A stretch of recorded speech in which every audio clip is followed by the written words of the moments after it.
Assalamualaikum warahmatullahi wabarakatuh. Perkenalkan, nama saya Nada Veronisa dari kelas TI 221 dengan NIM 3122101133.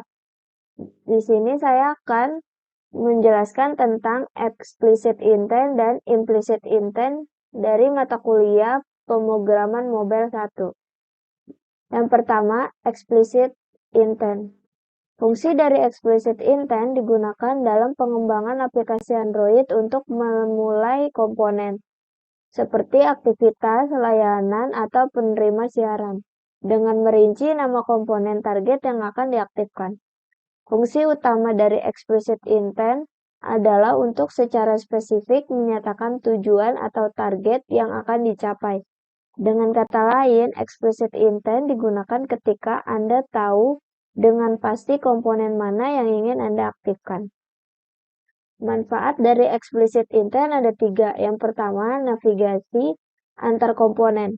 Explicit intent digunakan untuk berpindah antar aktivitas atau komponen dalam aplikasi Android.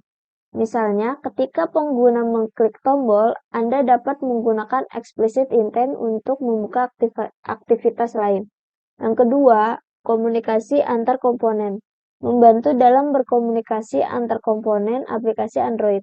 Misalnya, Anda dapat mengirim data dari satu aktivitas ke aktivitas lain menggunakan intent explicit.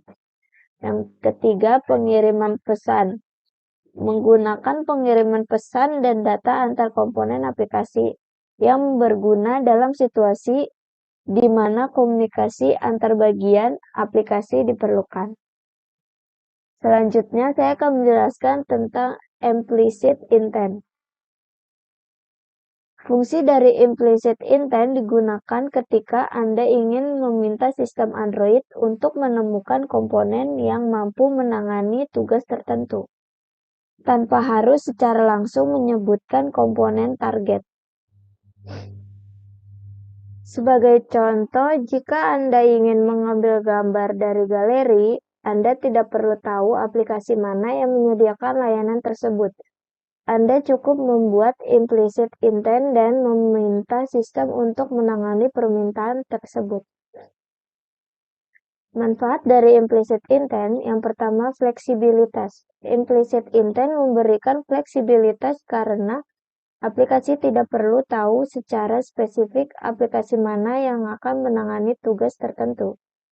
Sistem akan mencari aplikasi yang dapat menangani implicit intent tersebut. Yang kedua, ekstensibilitas. Meningkatkan ekstensibilitas aplikasi karena memungkinkan aplikasi untuk berinteraksi dengan komponen aplikasi yang mungkin dikembangkan di masa mendatang, tanpa perlu mengubah kodenya.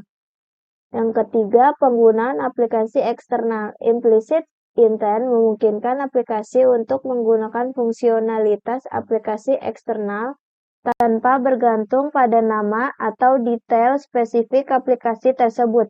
Sebagai contoh, membuka web atau mengirim email tanpa harus menentukan aplikasi tertentu untuk tugas tersebut. Baik, selanjutnya kita akan membuka Android Studio-nya untuk memperlihatkan codingannya. Ini untuk activity main-nya. Buttonnya ada 2 untuk explicit intent dan implicit intent. Ini untuk activity second-nya, lalu ini untuk second activity Java-nya. Kemudian ini untuk main activity Java.